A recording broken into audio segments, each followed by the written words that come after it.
வணக்கம். அன்பு நண்பர்கள் அனைவருக்கும் மகிழ்ச்சியான வணக்கம். இப்போ நாம் எங்கே வந்திருக்கோம் பார்த்தீங்கன்னா, நாமக்கல் மாவட்டம் திருச்செங்கோடு அர்த்தநாரீஸ்வரர் சன்னதிக்கு தான் வந்திருக்கோம். இப்போ நம்ம இந்த மலைப்பாதையில் இருக்கோம், நாகர்கோயிலுக்கு போகக்கூடிய மலைப்பாதையில் இருக்கோம். அதுக்கு இடையில இருக்கிற அந்த மண்டபம் தான் இப்போ நம்ம மண்டபத்தில் நின்றுட்டுருக்கோம். இப்போ அவரோட உருவமே பாருங்கள், இங்கே பறிச்சிருக்கிறாங்க. ரொம்ப ரொம்ப சிறப்பு. இந்த அர்த்தநாரீஸ்வரர் தன் மனைவிக்கு தன் உடலை பாதி தனக்காக கொடுத்துருக்காரு. சிவன் பாதி சக்தி பாதின்னு சொல்லுவாங்க இந்த விஷயத்தை. இது ரொம்ப ரொம்ப சிறப்புன்னு வச்சுங்களேன். இந்த ஆலயம் தொழும் போது மக்களுக்கு என்ன சார் நன்மை கிடைக்கும் அப்படின்னு பார்த்தீங்கன்னா, கணவன் மனைவி ஒற்றுமை குறைவாக இருக்காங்க, திருமணம் பண்ணி வச்சதுலேருந்து பிரச்சனையோடய இருக்கிறாங்க அப்படிங்கிற தம்பதிகளை அர்த்தநாரீஸ்வரருக்கு அனுப்பும்போது ஒரு சிறப்பான வாழ்க்கை வாழ்வாங்க. ஒன்று. அடுத்தது இப்போ நம்ம இந்த அஸ்ட்ராலஜி சப்ஜெக்டுக்குள்ளே வரலாம். நிறையா மக்கள் பொருத்தம் திருமண பொருத்தம் போடுங்க சார், வேறு 7ஆம் பாவம் எல்லாம் போடுங்கன்னு கேட்குறாங்க. அப்போ இந்த திருமண பொருத்தம் போடுறதுங்கிறது எனக்கு இந்த அர்த்தநாரீஸ்வரர் சன்னதியில் தான் போடணும், அதுதான் ஒரு சரியான இடமா இருக்கும்.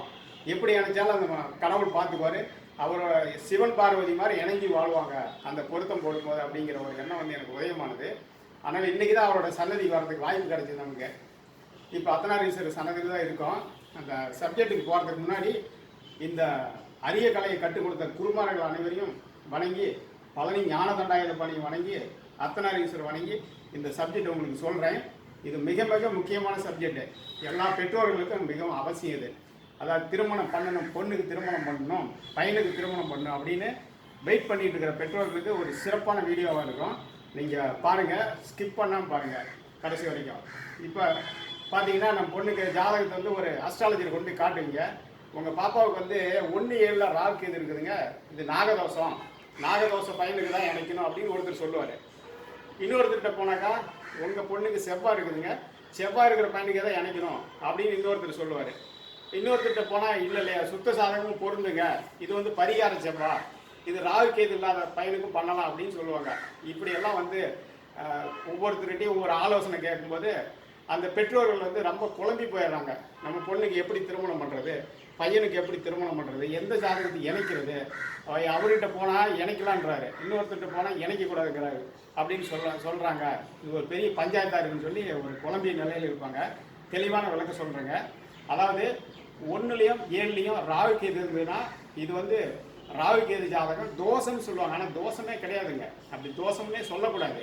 அந்த 1-7 இருக்கிற ராகு கேது அந்த கணவன் மனைவியோட தாம்பத்தியத்தை பற்றி தான் சொல்லும். அதுதான் சரியான தீர்வாக இருக்குன்னு வச்சுங்களேன்.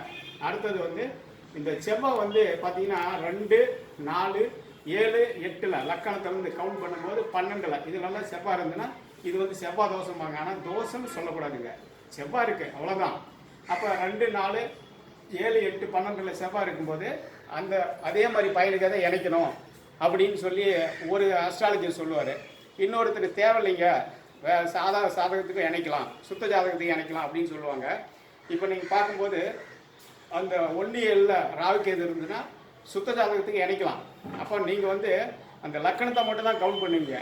அதுக்கப்புறம் 2 ஆப்ஷன் இருக்குது. ஒன்று லக்கணம், இன்னொன்று லக்கணாதிபதி. லக்கணாதிபதிக்கு 2, 4, 7, 8, 12 செவ்வாய் இருந்தாலும் செவ்வாய் தான். இன்னொன்று சந்திரன், அதை ராசின்னு சொல்லுவோம். அந்த சந்திரனுக்கு 2, 4, 7, 8, 12 செவ்வாய் இருந்தாலும் செவ்வாய் தான். இப்போ இப்படி இருக்கிற பசங்களுக்கும் தன் பொண்ணை கொடுக்கலாம், தப்பு இல்லை, ஒன்றும் தவறு வராது. அதே மாதிரி பார்த்தீங்கன்னா அந்த ராகு கேது அதே மாதிரி தான்.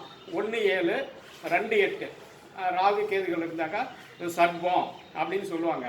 அப்போ பையனோட கவுண்ட் பண்ணும்போது லக்கணத்துலேருந்து கவுண்ட் பண்ணால் அந்த ராகு கேது இருக்காது. அப்போ இது வேண்டாம்னு சொல்லி தள்ளிடுவாங்க. அப்படி தள்ளக்கூடாதுங்க, இன்னொரு ஆப்ஷன் போய் பார்க்கணும். லக்கணாதிபதிக்கு இந்த ராகு கேது எப்படி இருக்குது, அடுத்தது சந்திரனுக்கு ராகு கேது எப்படி இருக்குது, இப்படியெல்லாம் பார்க்கணும். எல்லாத்தையும் பார்த்துட்டு தான் ஒரு முடிவுக்கு வரணும்.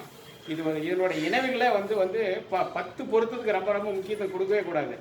ஜாதகர் இணைவு தான் கொடுக்கணும். அது ஜாதகத்தில் கட்டத்தை தான் மெயினாக பார்க்கணும்னு வச்சுக்கோங்களேன். இப்போ ஒரு ஆப்ஷன் பொண்ணோட ஜாதகத்தில் செவ்வாய் இருக்கிற இடத்துல பையனோட ஜாதகத்தில் சுக்கரன் இருந்ததுன்னு வச்சுக்க, இது அருமையான மேட்சிங். அதாவது உதாரணமாக பார்த்தீங்கன்னா, மேசத்தில் பொண்ணுக்கு செவ்வாய் இருக்குது, பையனுக்கு அதே மேசத்தில் சுக்கரன் இருக்குது. இந்த இணைவை இணைச்சாங்கன்னா ரொம்ப இணைபடியாமல் வாழ்வாங்க. இது ஒரு ஆக சிறந்த பொருத்தம்னு வச்சுங்களேன்.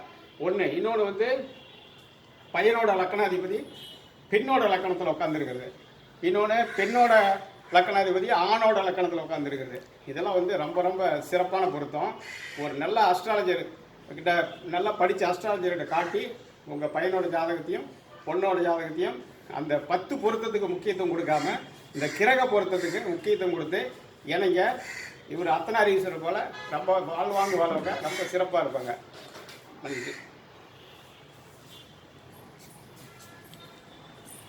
ஜோதிடர்